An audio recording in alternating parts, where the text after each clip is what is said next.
Okay, I think we're ready to begin. So, hi everyone, welcome back. Hope you all had a nice weekend. It's fairly busy. I have a paper deadline at the end of this month. So, let's begin by going over the homework. The last two homeworks were, or we only had one homework 10. Which system call creates a new process? Fork, yeah, and it is the first system call, or not system call, but the first process on your machine that runs. Number 2, are all open files or only standard I/O files duplicated from the parent process when a new process is created? All open files, yeah, all open file descriptors. Number 3, after a new process is created, how can a program determine whether it is the parent or the child process? The returning ID, so what is the return value of fork in the child? 0. And then on error? 1, and then in the parent? Something greater than 0. Yeah. The PID of what? The child. Yeah, so it's a non-negative integer, a greater than 0 integer. It's going to be equal to the PID of the child. Yeah. I was getting a bit confused with the I number, the PID. So when you fork, it's the same PID, or same inode number but different PID. So, what is an inode number? From a file. It is an ID number for a file. But what is the PID? What does the P stand for? Process. Process. Yeah. So are these two terms related?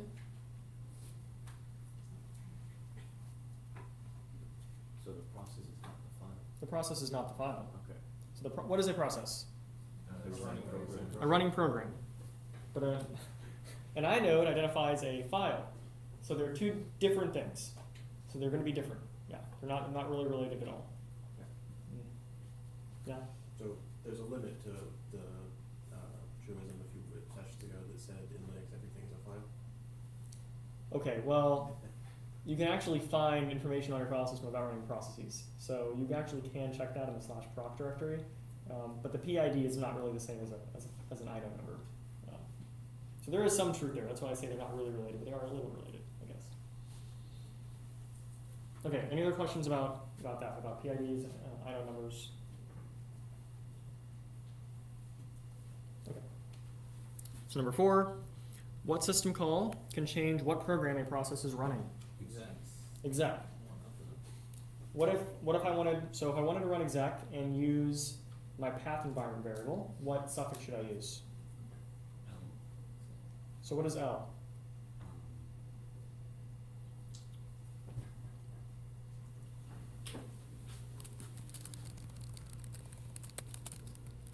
What is exec L? How does that differ from exec V? What's the difference? Exec L versus exec V? Do you remember from last time? Yes. Yeah. The exec V is just a path and the argument, and then the exec VP is the full path. You can use the path with a capital P with exec V. So with the P suffix, whenever there's the P suffix, it has to come with either V or L, we'll say VP. The P suffix is what gives us access to the path. The V suffix means we have to pass a variable containing an array to call our new command, or new process, new command. And the L suffix means we can pass the arguments directly to exec as a list of arguments, directly to the exec call itself. So maybe we should go back to the lecture, to the code from last time. This will be process creation, exec 1. So in this case, we're using exec V, and we have to specify the, this doesn't work, the arguments here as an array. We pass to exec V down here.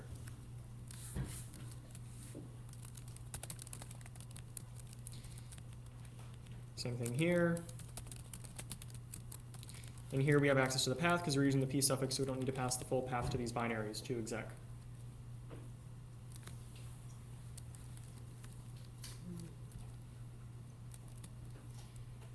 Oh, yeah. So for L, it's like you have to like specify the whole path, but for P you don't. For P, you specify the whole path. Oh, Or you don't, I'm sorry, you don't, because you have access to the path variable. oh. Without P, you do. So if I were to go back to the previous example here, you see I don't have P here. So either there's going to be P at the end or not P at the end, but you cannot have V and L at the same time. They're different.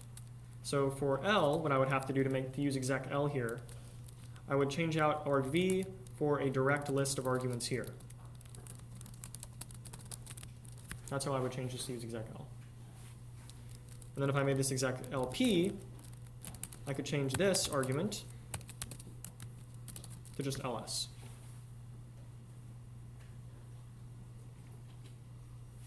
And if you want more examples, you can always check the man pages for all the different variants of exec. And if you do the reading, there's a nice table in the section for exec that breaks down in English the different kinds of exec syscalls and how they're each different. And again, you don't need to know every single exec syscall for this course, but you do need to know, you should be familiar with at least one of them, because in the exam I might ask you to write a function, a program, that calls exec to replace a running process, and you'll need to know how to do that using one of the exec syscall variants. So I recommend memorizing at least one of these, practicing using it. Okay, any questions?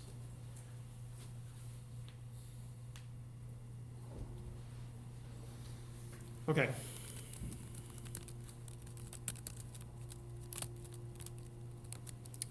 We're on redirection today, so I'll go back to there.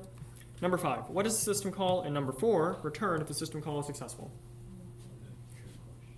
It's a trick question, right? So, The system call doesn't return anything on success.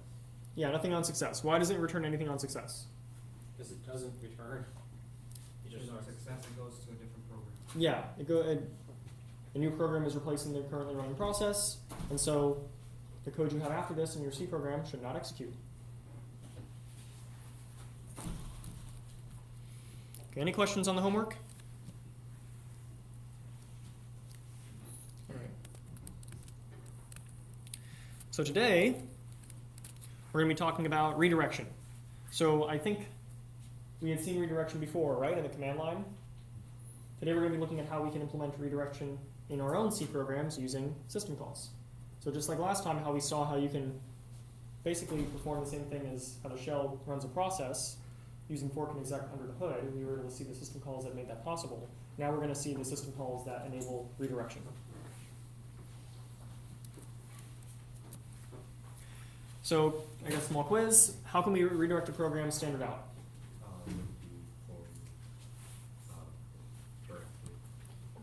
What kind of bracket?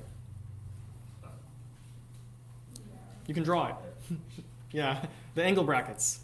So angle brackets, greater than sign. So if I go to my desktop here, do I have anything here on my desktop? I don't. Okay, cool. If I were to say echo hi, how can I redirect this to a file called out.txt? And then if I cat this out, you can see the contents of that echo command. The output of that echo command has been redirected to that file.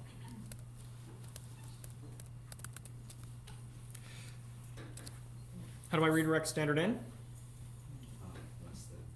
Less than, exactly. So if I were to say, wrong one, this one.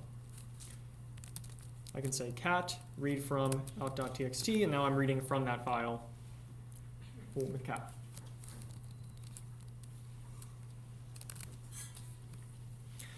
Last question, where do the standard IO file descriptors come from? How are we able to use them? Is it the system that defines? So they define them. How are they already accessible? Why are they already accessible from the programs we run in the shell? Why are they already open for the programs that we run? There's like a type of the program that reruns itself. You're kind of getting there. I think there's a name for this program. We've been using it a lot. Init? Not a init, no. So, do child processes inherit open file descriptors from their parent? Yes. What are all the commands we run children of? If I run ls echo, what are these processes children of?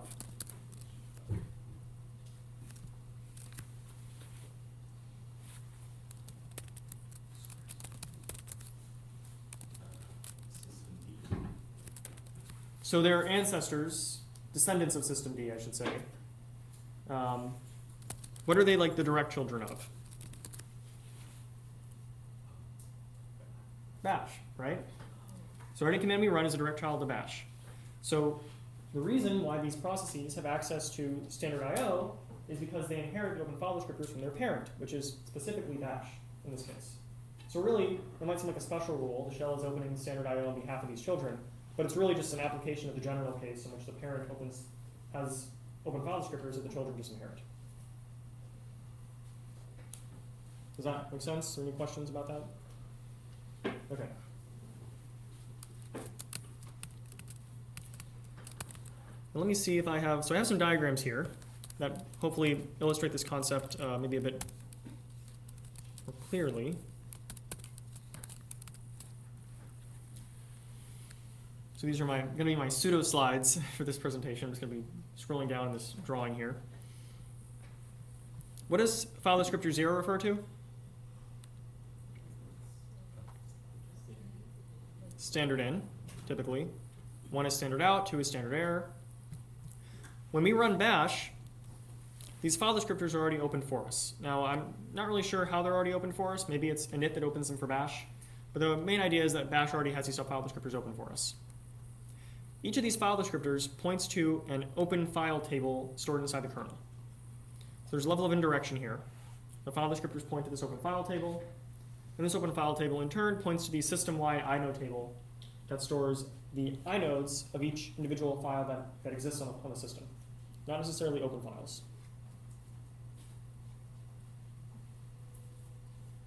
It might seem kind of confusing, but there's really we just have 2, 3 hash maps going on here. That's it.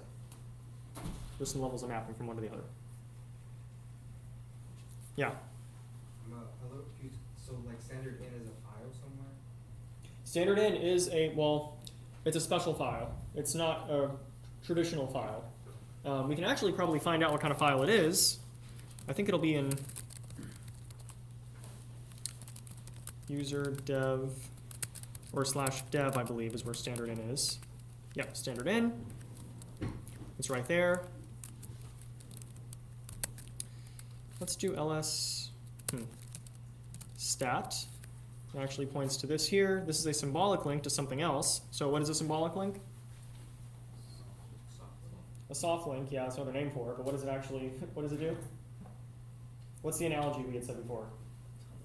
It's like a tunnel leading you directly to another file. So in this case, dev standard in points to proc self fd0. So let's copy that path in here. We'll run stat on that. We can see it's another symbolic link. Maybe there's a flag for stat to follow symbolic links. Oops, right there, -L, follow links. So let's try using that. We'll say stat -L, dev, standard in. Okay, here we go. Character special file. So it is a file, but it's not a regular file. It's a character special file, which I guess means that it's ready for taking input from the keyboard, for instance. I don't know.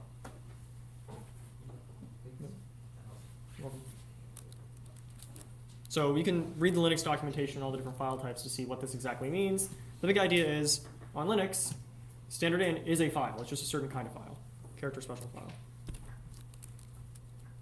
And this file has an inode number of, let's see, 4,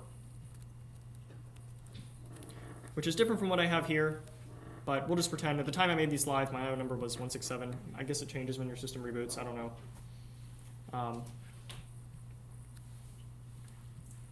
167 was the inode of the soft link. Oh, good catch. Yeah, that's very, very astute observation. Thank you. So we look at user, let's do stat again. User or dev, standard in. You can see its inode number is 167. And so the inode number in the table here is going to be 167.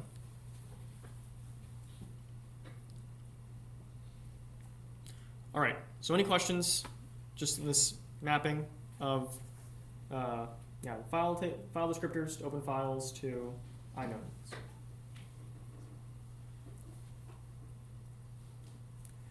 Okay, so thankfully, if you're confused a little bit by that, that's okay, because we're gonna ignore inodes for the rest of this lecture. I want you to understand that there is that level there, like inside the kernel going on. There's the inode table, which stores all the files, but it's really irrelevant for our discussion of redirection here. All we're concerned about is this open file table, because we're only concerned with files that are open for reading and writing. One thing else to note, that I'm not going to really illustrate here, is that this file table stores the last written position of a file. So if we were to write from a file with multiple open descriptors, the last position that we wrote to it in is actually stored in this table itself.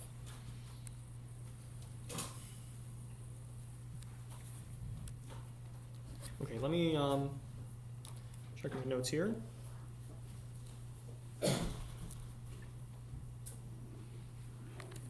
Okay.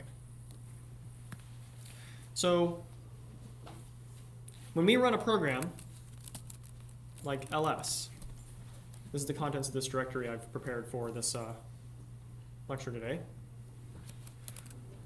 What's happening is that bash is creating a fork and then calling exec within that child process to run that different program. So what that looks like will be like this. Bash has all these file descriptors open, 0, 1, and 2, and then the child is going to have its own file descriptor table with the same open file descriptors as the parent, which in this case is bash.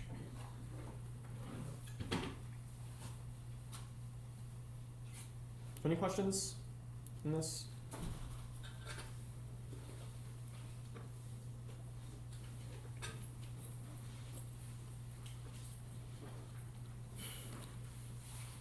So, oh yeah. So the file descriptor table for the kid is it's like still a copy of it's a separate entity. Yes. Okay. But they point to the same files and stuff? So yeah, they point to the same underlying files in the open file table. We're going to see more of this later in this lecture, but the child can manipulate its own file descriptor table as it wants without affecting the parent. But if it writes to that file descriptor, it will affect the same entry in the open file table. Yeah. This is why the child can inherit standard out from the parent, but if they both write to the standard out, and standard out is connected to the terminal, you see their output of both the parent and the child in the terminal. It's pointing to the same underlying file descriptor, or open file, I should say.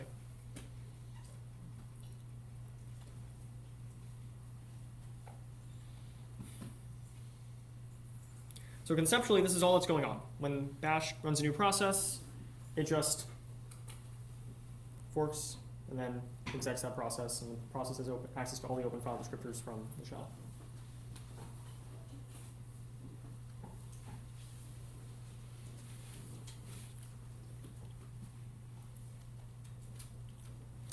Okay, so the question is, how can bash actually implement redirection? So we have this table set up here.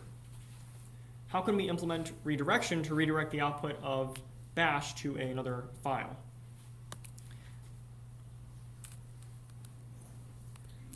Let's see here. So we'll use this command as an example, ls out.txt, which we saw earlier.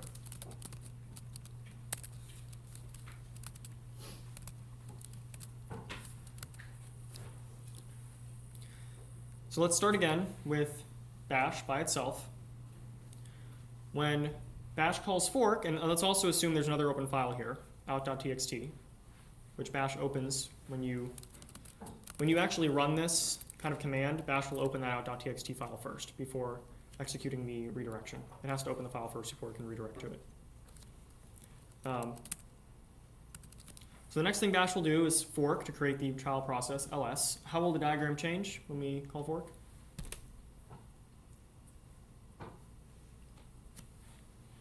One's gonna point to 3. What will happen?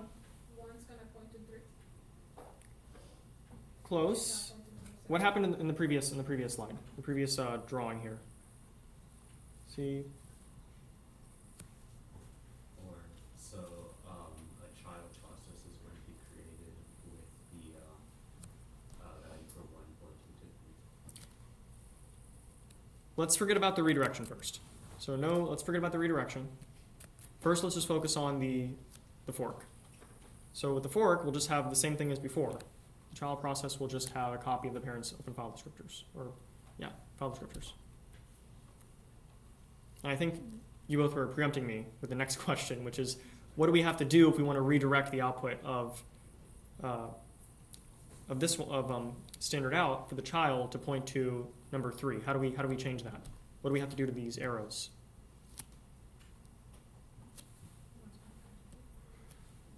Yeah, I think what you're saying is correct. We'd have to change, I've highlighted in orange here. But isn't that standard in though? Oh, you're right. Thanks for catching that. Should be right here. Yeah, good catch. I'll fix that when I upload the images later. Okay. Also, notice that we've closed the arrow, we've deleted the arrow between 3 and 3 here. This is because when redirecting, we no longer need an open file descriptor for the file we're redirecting from, because we've already redirected standard out to point directly to that open file. So we no longer need the arrow from 3 to 3. We can just go directly from 1, standard out, to out.txt, open file. So any questions on, yeah? I was confused on the first one when you made a child. There's a number 3. Like, how do you make another file descriptor? So when you open a file, you just get the next available file descriptor. So you're not just limited Well- to 0, 1, 2, and 3? Well, when you open a file with open, what do we get back from a call to when we invoke the system call open? What do we get back? We get the file descriptor. We get a file descriptor, right? So it has to come from somewhere. So we just get one assigned to us. I don't know if it's the lowest available one, or I don't know exactly how the kernel assigns that file descriptor, but I'm assuming it's going to be just, for this illustration, we'll assume it's the lowest available descriptor, which in this case would be 3, because we have 0, 1, and 2 already taken. Yeah. Does fork copy the file descriptors because it copies the parent's entire memory, or just the file descriptors? I don't know if we could say it copies the parent's entire memory. That might be why. I don't know how this is kind of a question of how the implementation works. The implementation might just copy everything and then make exceptions to things that it doesn't copy. There are things that fork does not copy. Just open file descriptors is one of the things that it does copy. You can check all this if you go to the man pages for fork. It has a list here of, right here. The child process is an exact duplicate of the parent process, except for the following points. So there's a whole list of all the exceptions to what fork copies. Yeah. Thank you.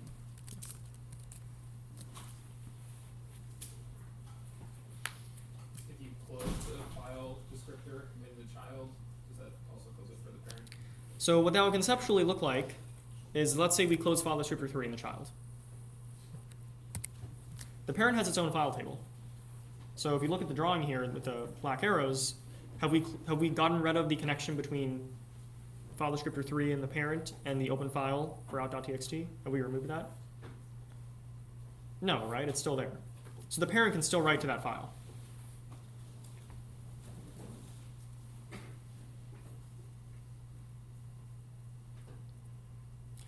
The kernel will not close the file until all open file descriptors to it have been closed.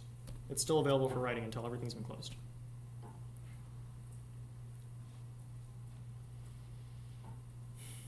So I'll undo that. So conceptually, what we're doing to get to slide 6 here, or drawing 6 here, I guess, we're telling the child to redirect its standard out to out.txt, and then because we've redirected the file descriptor for standard out, which is always going to be 1, to out.txt, we can then delete the connection between the file descriptor 3 and out.txt because we've already redirected standard out. There's no need for that dangling open file descriptor any longer. So this is just conceptually, again, what's going to be happening with file descriptor, what's really going on with file descriptors under the hood. Just an illustration of what's actually happening. And again, you can read the book for more detailed diagrams on this with richer explanations. Yeah. So, like, why would you do this? Is it just so that you could, like, not have, like, any problems with, like, if you edit, like, the child stuff, it won't, like, affect the parent as much, or? So what do you mean this process of forking and then changing the file descriptors in the child? Like redirecting the child, yeah, like, So, okay, can anyone remind me what we had said previously were one of the benefits of separating standard I.O. from a program? What were some of the benefits we had talked about? Why you want to separate standard I.O. from the program source code? Yeah. It has like versatility in terms of where you can direct outputs or load inputs from. Yes. So the reason we want to do this is because the child can just inherit copies of standard I.O. from the parent and then change them to change its output without us having to change the source code of whatever program is being run in the child. So the shell already is always going to have these file descriptors open. That's given to us. Now with syntax like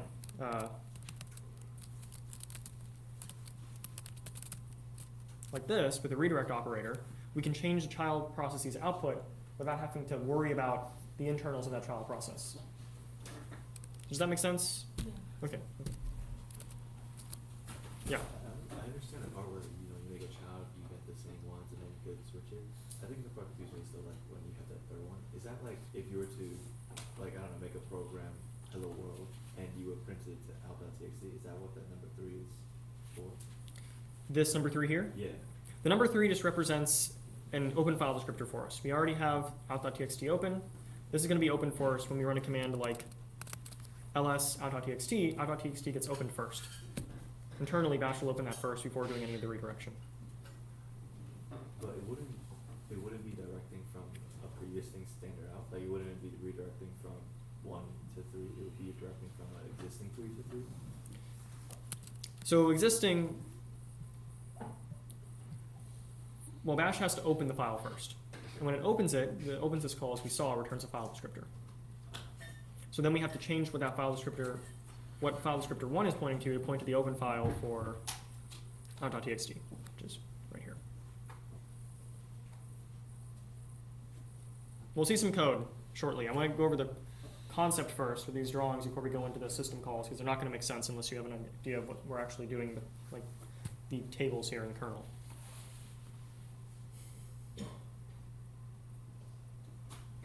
Okay, any more questions? I want to make sure we're clear on this before we proceed. Okay. Okay. So that's the last drawing that I have. So the way Bash actually does this under the hood is with a system call, like everything else we've seen in this course so far. The way this rearrangement of arrows that we were doing here is done with system calls. And we're going to see now some system calls you can use to actually rearrange these arrows in this way to perform this redirection. So the system call we're going to be using first to show this is dupe. It's short for duplicate, I presume. It has only one argument. And let's just see how it works rather than me explain it.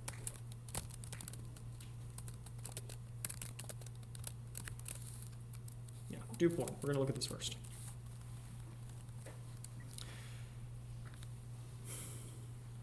All right. So let me open let's open another window here at the bottom so we can run this code while we look at it. So in this program, what we're doing first is creating a string called hello that says hello world, storing into this variable buff. Then we're storing the count, this length of this string, in a variable called count by calling string length on that buffer. Then we're creating a file descriptor by calling dupe. So what does dupe do? Let's take a look. Duplicates a file descriptor. It allocates a new file descriptor that refers to the same open file description as descriptor old FD. The new file descriptor number is guaranteed to be the lowest numbered file descriptor that was unused in the calling process. Yeah. So when you pass in a file descriptor to dupe, does dupe also, sorry if I'm not understanding it, but does dupe also unallocate that file descriptor? Close it? Yeah. It does not. It does not. That's a good question. It does not close it for you. So what we're doing here, we're duplicating standard out and we're going to get a new file descriptor pointing to the same description, same open file. So what this looks like in the diagram, let me go back here to this diagram of just bash. We'll change this to our dup1.c program, or just dup1. And let's see what would happen. Let me delete these open files here. So this line of code, dup standard out file no, will create a new file descriptor with the lowest available descriptor. What's the lowest available number here that's not been used in the descriptor table? 3.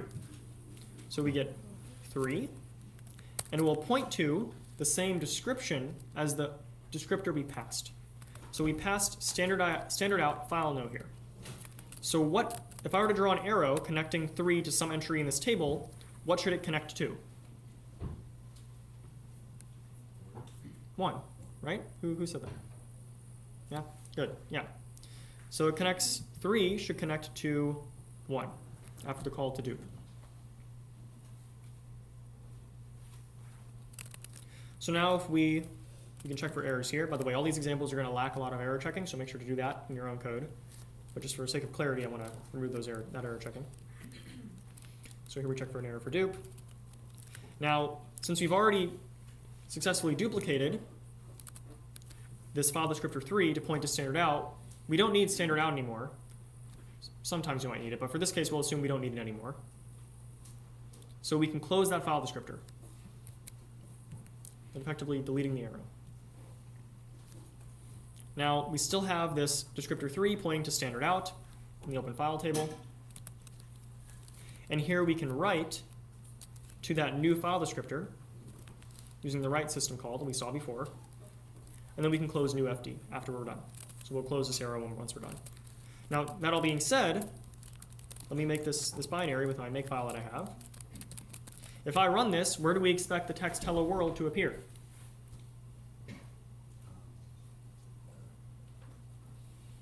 Where?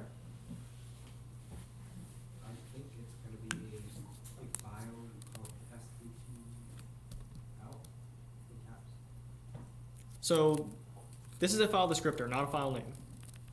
Standard out file no is the same as 1. It's a symbolic constant, it just means 1. Yeah. I assume because we duplicated it, it's still going to write to the terminal. Yes, so let's take a look at this. If we run dup1, we see hello world goes to the terminal.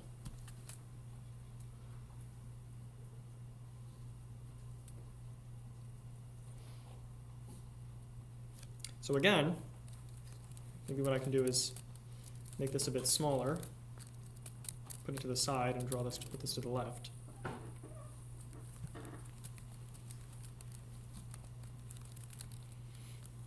Let me set this variable to be smaller so we have more space here to work with.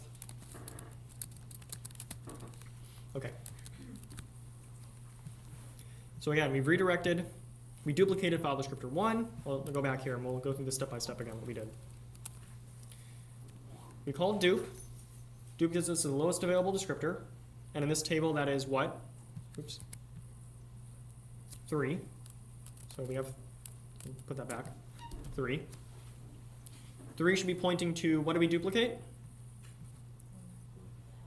Standard out. So we have a new line here that we should draw. From 3 to standard out, and then we close standard out, we no longer need it. So if we write to 3, 3 points to this entry in the file description table, open file table, which is the same open file entry as standard out. It is the entry for standard out. So by running this program and writing to new FD, we're still writing to standard out.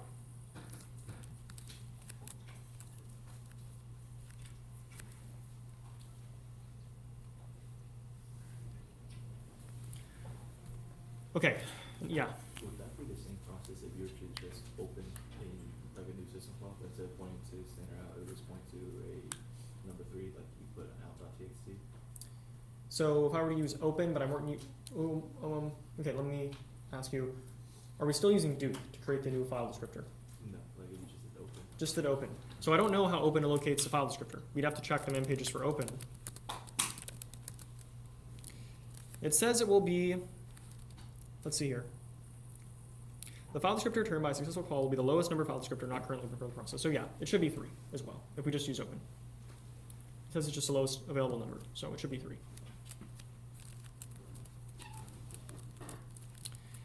Now, before I take more questions, I just want to show, to like be very clear, this is in fact what's going on. In this example, we do the same thing. The only difference is now we're going to print to standard out. We're not going to bother printing to new FD. We're just going to print to standard out the value of new FD. So what do we think this value should be? After the call to dupe, what do we think this number we should get from running dupe 2? Dupe underscore 2. 3, right? Dupe 2. Yeah, it's 3. Yeah. And if we were to call dupe again for a different instance, 1 would be used because it's currently not, or after we close. Yes, after we close. So why don't we try this? Why don't we try closing some file descriptors before we call dupe? So let's, up here, before we call dupe, let's try closing standard out. And here we'll duplicate standard in. In this case, what do we think the output of new FD will be? So let's go to the diagram before we see it actually. Probably better to go here. So we close standard out. Then we duplicate standard in. So we close standard out. It's closed here. We duplicate standard in. What's the lowest available number? 1. And then we can draw a line connecting 1 to standard in.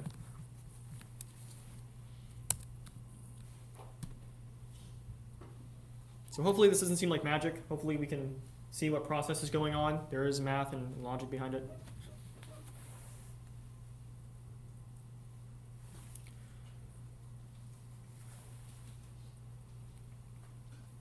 Okay, so now what we should probably try and do is see how we can use this dupe system call to achieve what we had originally done in this drawing down here, where we redirected, well, not quite this, but let's see how we can redirect the output of standard out. Let me go back all the way here. How we can achieve redirection, redirecting standard out to a file.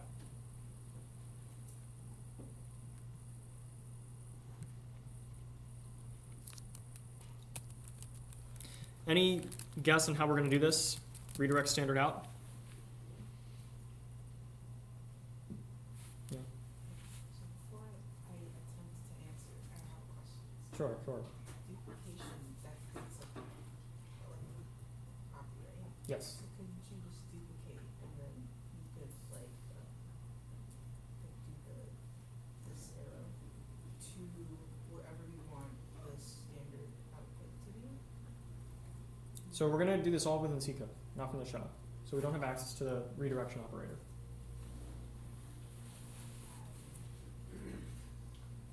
So what we want to do is redirect, change this arrow. Let me actually close this here. Actually, yeah, I'll leave it. We're going to open a file called out.txt, and we want to redirect 1 to point to out.txt.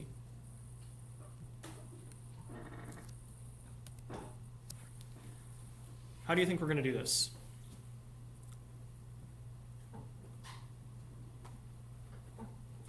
Using the fact that dupe opens the lowest available file descriptor. This is the end state we want to achieve. How can we reach this goal?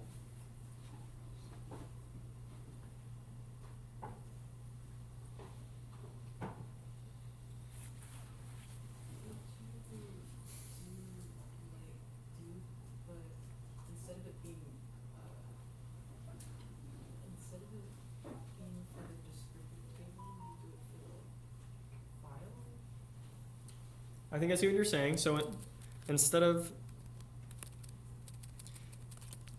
let me leave this here. Yeah. Instead of passing standard out file, though, we're going to pass the descriptor of the file we want to redirect standard out to. That's part of it. We're going to have to do that. But how do we make sure that the descriptor we get is 1?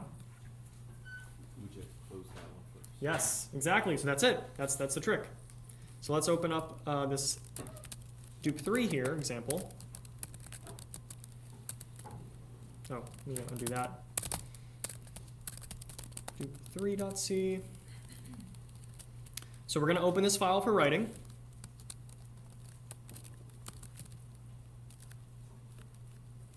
Out.txt. This should be pretty familiar how we're opening, how to open files. We should be familiar with these flags, with this way of specifying permissions. This is the terse way, the succinct way. You can use symbolic constants if you want. What we're going to do is, like your classmates had suggested, we're first going to close file descriptor 1. So we're going to close file descriptor 1 first. Let's get this diagram back to the beginning. So we'll close 1.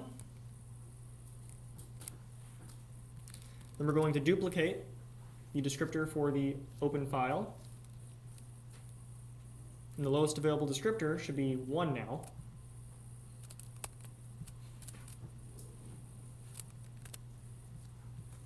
And then we're duplicating it to out.txt. So now this 1 should point to out.txt.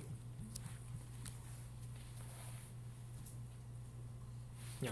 And D3, that's indicated by file descriptor 3 and pointing to out.txt. Is that why when we dupe it, it automatically points to out.txt? Yes, yes. Because we passed fd. fd is the file descriptor we got back from open. So we're going to assume that's 3 here. It should be 3. And because 3, the underlying file that 3 is pointing to, referring to, is out.txt, then when we dupe standard out, the new file descriptor we get back should point to out.txt as well.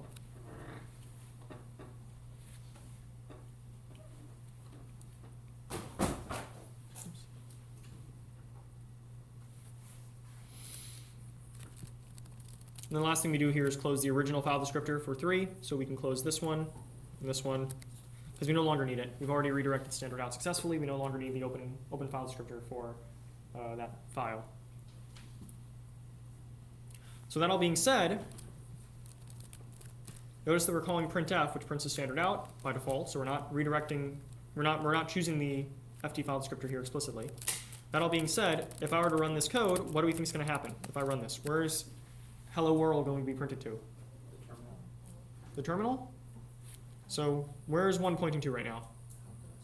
Oh. So if I run this, we get no output to the terminal. So see, it's there. Yeah.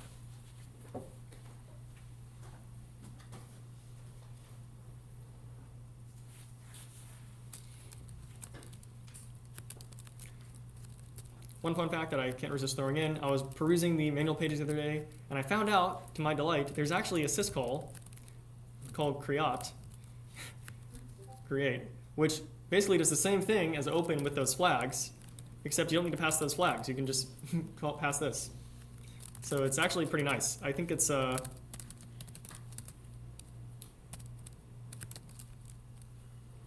that's it. This is actually the same thing, but with fewer arguments. So you don't need to know it, just kind of cool. I found that out recently. I was just looking at the main pages and I found that. So yeah, I think the example should work the same if we do this. So dup 3, and yeah, this is much more, I think, better looking code than passing those flags around all the time. But you can use this if you want to. Yeah. Would you be able to use like Create on the exams? Yeah, I mean, I just showed you it. You can use it on exam if you want, but I'm not going to require that you know it. But if you use it, that'd be cool. Yeah. Yeah. So Create, is it write only or read and write only? It's exactly these flags. That's why I thought I'd show it, because we've been using those so often. I thought it was pretty fitting. It tells you right somewhere in here.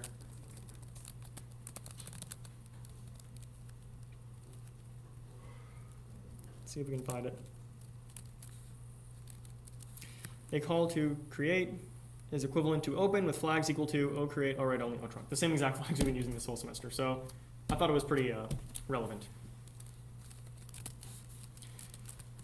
All right, so I think we all have a grasp on this, do we think, maybe, on dupe, what it's doing to the file table, how redirection is actually occurring with these C programs? Okay, so I think now's a good time to take attendance before I go on to the next system call.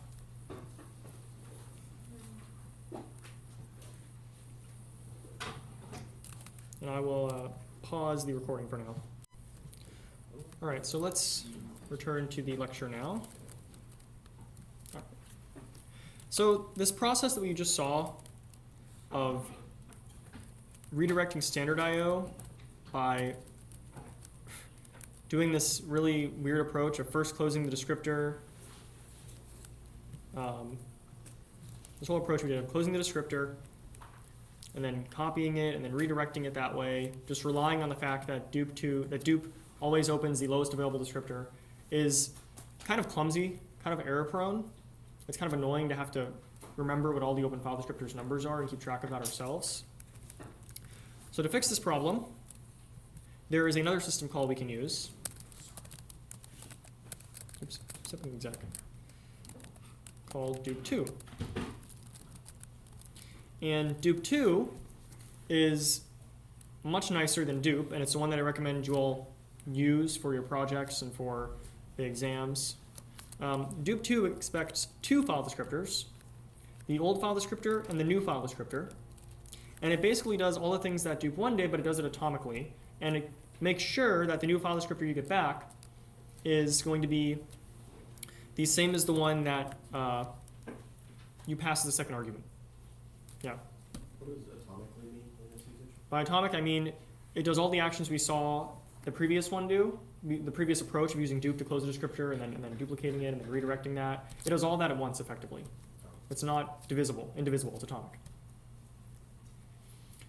So what that means is that with this call to dupe2, dupe2 will first close the given file descriptor here on the right if it's already open. So it'll close one for us, and then reopen it, pointing to the entry referred to by the first argument, in this case FD. Note that FD is not closed, so FD is still open in this case. We didn't close that one. So you should still probably call close on FD here.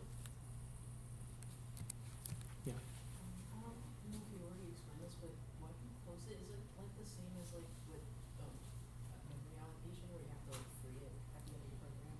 Yeah, basically. It's not really strictly necessary when you have only one process, because when the process exits, the file descriptors will be closed. But when you go to do your project later on the MyShell project, you're going to have some problems because parents inherit open file descriptors from their children. So if you leave some file descriptors open by accident, that can cause problems when you're trying to communicate between a parent and a child, because the child might expect an open file descriptor to still have messages being sent to it, data to be sent to it, when there shouldn't be any data sent to it anymore. So it's good practice just to close open file descriptors when you're no longer going to use them. Except for standard in, you don't want to mess with standard I/O and close that unnecessarily. But, yeah.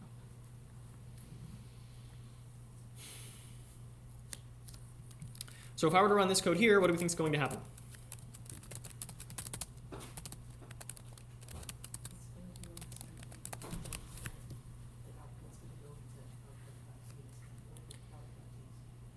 Yes, so let's see. We don't see any output to standard out. So if we cat out out.txt, hello world, we're good.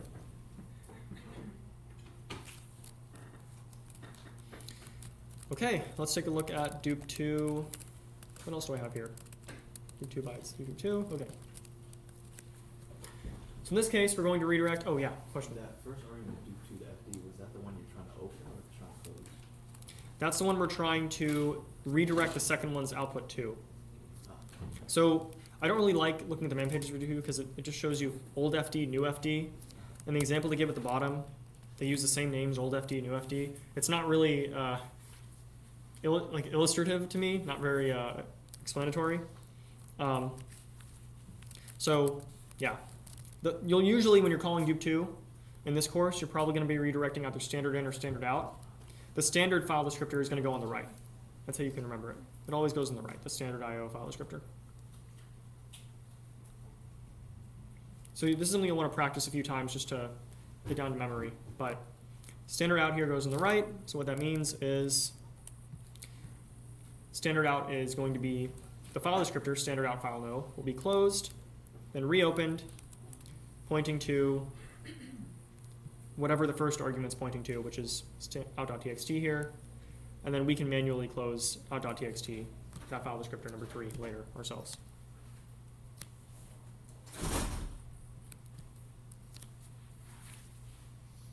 So is that clear? Should be just a recapitulation of what we already saw with dupe by itself. Okay, well, let's go to the next one, dupe 2. And here we're going to see how we can achieve redirection in, redirecting standard in. Basically, it's the same idea. So we're opening a file, hello.txt. I've already written this file. It has hello world as its contents. And here what this call to dupe 2 is going to do is close standard in. So what file descriptor is it going to close? 0. Then it's going to reopen it, pointing to what? Should be hello.txt in this case, but yeah. It's going to reopen it, pointing to hello.txt.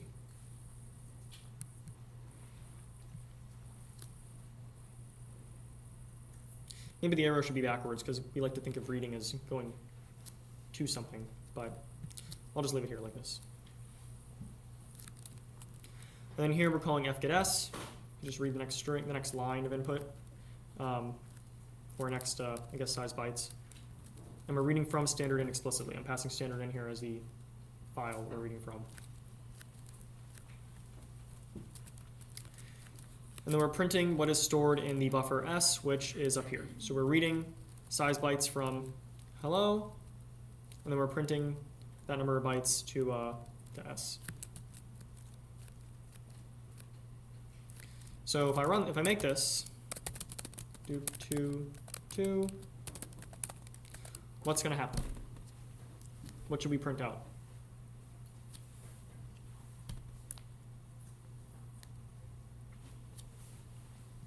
It's gonna redirect.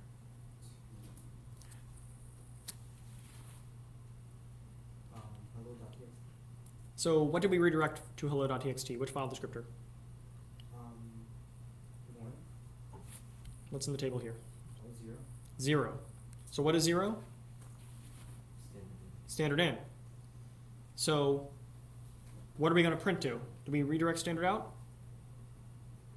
Did we touch standard out at all in this? No, right? So we're still going to print to the terminal. But this call to fgetS is going to read from where? Hello.txt. Yeah. So what should we see printed to the terminal? What? Whatever is in hello.txt. So, hello world. Like we've been seeing the last several times. Just hello world. Just different ways to get hello world into the terminal. Yeah? 3 is just like a catch-all for anything that's a file, or if there was another file, would it go like 4 or 5, like each subsequent file? You mean the number 3? Yeah. It just happens to be that for all these examples I've shown, that's the lowest available file descriptor. So if we kept calling dupe 2, we would get another file descriptor as well. And in the open file table here, I don't know if it would be 3. I'm just putting 3 as an example for sake of clarity. No, But that's fine. the descriptor table is going to be 3. Yeah. Just so I can get a little bit of a better understanding. So this is essentially like the caret or the greater than or less sign, but inside, or how to write it in the program. This is how it works. This is how that greater than or less sign is actually working, because bash is implemented in C. So what bash is actually doing is, I presume, I haven't actually looked at this part of the source code, but I presume it's actually using these syscalls to achieve that redirection. Mm-hmm.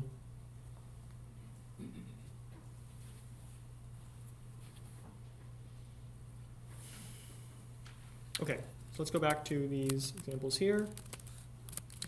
Let me see what we have. We have dupe 2 fork. Let's see that one next. So now let's get down to how we're actually going to copy this sort of concept, implement this using C code. So in this example, we are opening the file, out.txt. We can use the new create call we saw, make it more concise. Then we're calling fork. So the child will receive a copy of all the parents' open file descriptors. 123, 0123, 0123. In case 0, what we're doing is redirecting standard out to this FD file descriptor. So what is that going to do to this diagram? One is gonna point to 3. So we're going to close file descriptor 1 in the parent or the child? The child only. Then we're going to redirect or reopen file descriptor 1 to point where? To out.txt. And I'll explain this shortly. You can ignore this part about flush here. And then in the parent, we're going to wait for the child to finish with this wait system call. This just says wait for your next child to finish running. And then we'll print in the parent process. So where is the parent going to print to? The terminal. Where is the child going to print to? Out.txt. So let's try running this and see if it does what we expect. So we'll say make dup2 fork, dup2 fork, parent process was sent to the terminal, and child process was sent to out.txt. So just be very careful and aware of how these file descriptors are being changed in the child without affecting the parent. Actually, I forgot to close the FD here because we make a call to close in this line. All right, now for the, I guess, any questions? Any questions before I proceed? Yeah. For wait, you put like no in there, does that mean it just waits until like the child is like You can store the status, like more information about how the child exited with the argument to wait. You pass a pointer and then it modifies the value that pointer points to and stores in it some information about how the child exited. If you pass null, it just doesn't do that. It just waits and doesn't store any information about how the child exited. Yeah.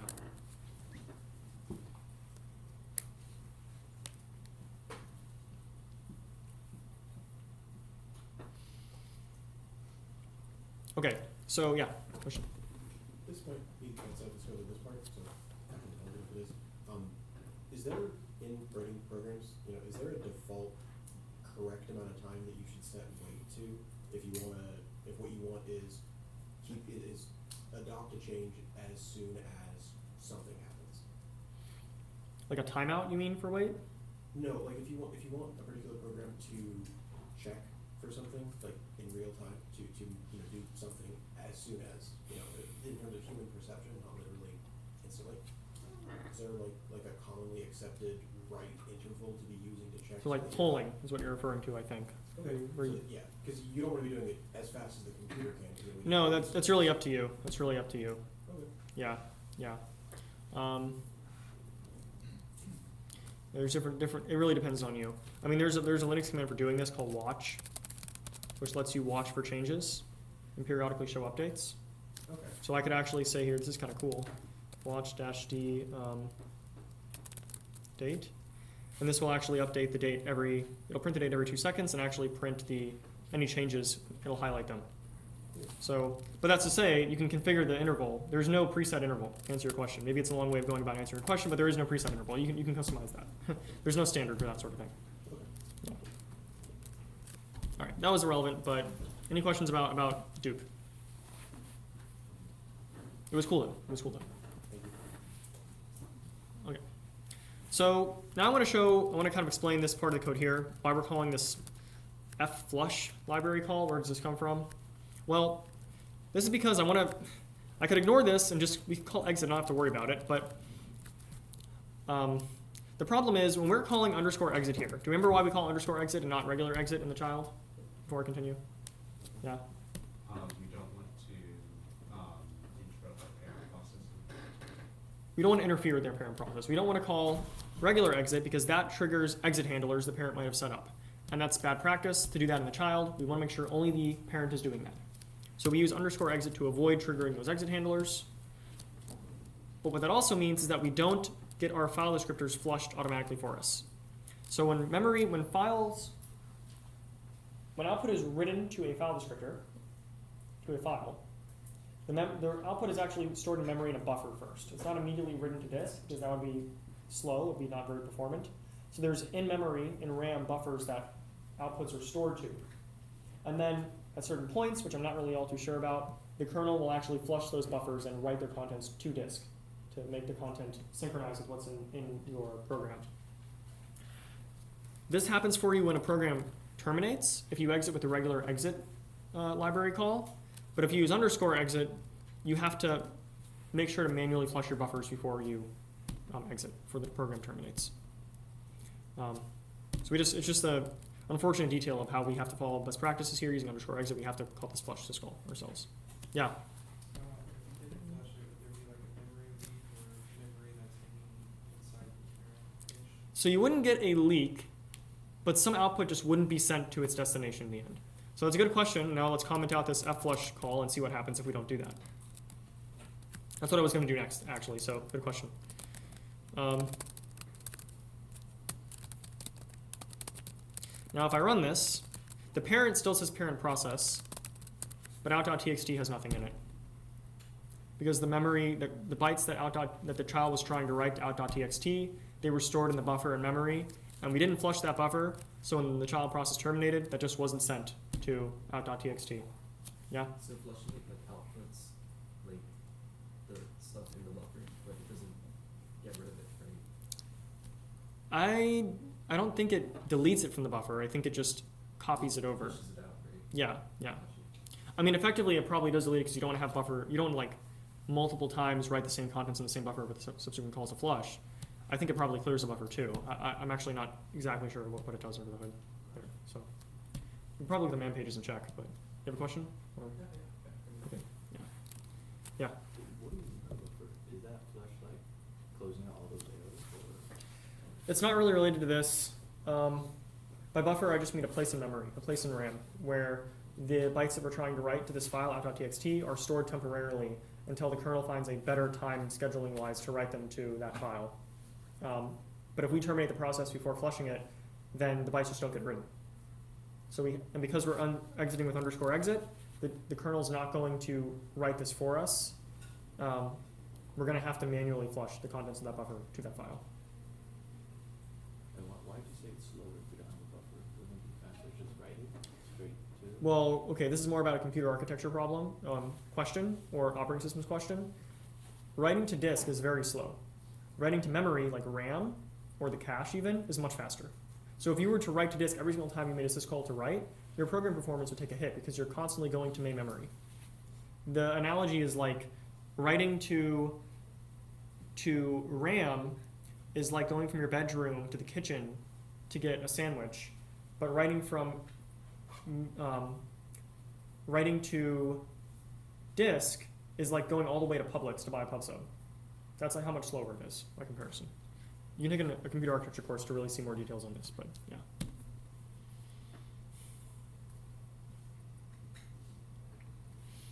Okay. Cool. So any questions on Dupe 2, on forking with Dupe 2? Trying to give you a comprehensive view of how all these pieces work together.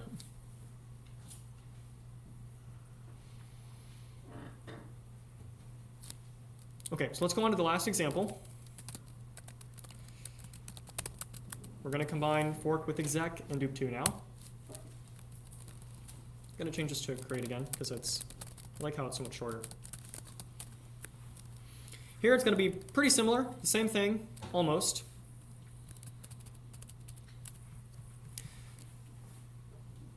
The difference is that here we're going to redirect, so like before.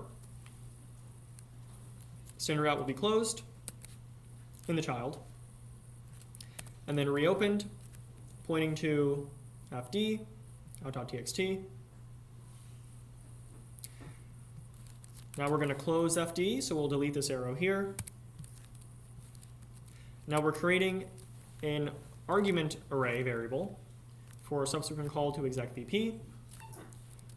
So what does the P mean? Path. So do I need the full path? Do I need to specify the full path to my programs I'm calling? No. So we're going to call exec VP. The child goes from being just a child of bash, a copy of bash, to being ls. The parent will wait, and we can actually delete this line. We don't have to worry about what the parent prints. So if I run this program, dupe2 fork exec,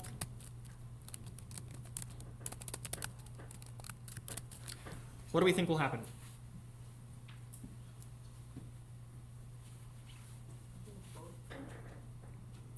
So I deleted the line of code where the parent prints, so the parent won't print anything. And what will the child print? All the files that are in the current directory. Yes, and where will it print them to? The terminal? On .txt, because we redirected the output before we called exec. And if we run this, and then cat out the contents of out.txt, it's the output of ls. Yeah. If you were to include the default line for the parent process, would that never hit because you called exec? The default line for the parent process. Yeah, the one where you get for default use printed parent process to terminal. So do we think this will print?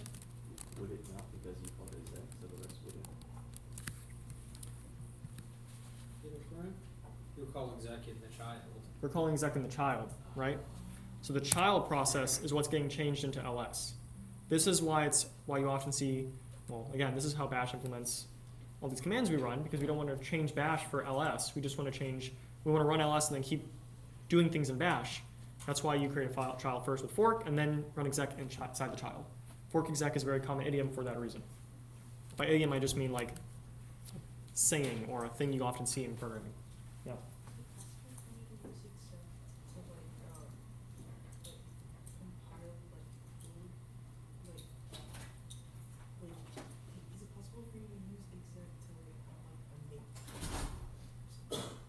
I think what you're describing is probably how make is implemented.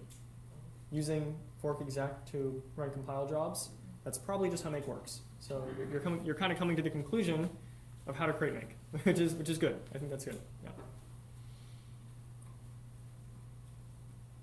Yeah. Why does exec it requires a list of arguments? Because some programs can take arguments, right? So when I run ls from the command line, I can say ls-1 to list all the arguments on a list where only one entry is there only one entry per line. I can say ls-h to list, let's see, there's more here actually, ls-a to list even hidden entries, including the dot and dot dot directory. I can pass these. The reason why exec takes an array is so I can pass these arguments to exec if I would like to. So now if I run this program, do 2 fork exec,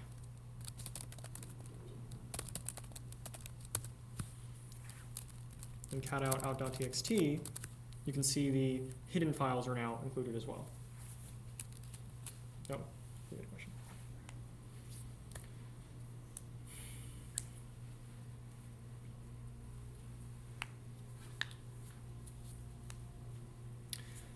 Okay, so I guess one more question here.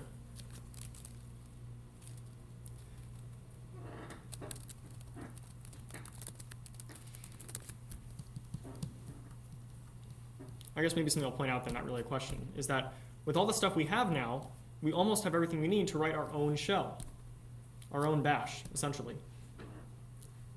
We already know how to read input from C, in C, using like fscanf or whatever. We now know how to do redirects. We now know how to fork and exec a new child process. The only piece we're missing, what have we gone over that we haven't seen yet how it's implemented? There's one more feature of bash that we reviewed that we haven't seen yet how it's implemented, how to implement it. Pipes, right? So that's going to be the topic of the next lecture. And then after that, we're going to get the My Shell project where you have to actually implement your own shell. We're going to give you a lot of starter code, so don't worry. But it's still not going to be super easy, so I'd recommend preparing for that. Just brushing up and practicing these things every now and then. All right, and that concludes today's lecture. So if you have more questions, yeah? Is it naive to think that the way pipes work on the road seems like it would be very similar to the way that redirects work? You use redirects when working with pipes, but there's a separate syscall to open a pipe. Yeah, but it's gonna be you're gonna be using redirects in order to achieve that. Do problem. Were you able to open the one where you did the standard thing? I got a little confused because I was thinking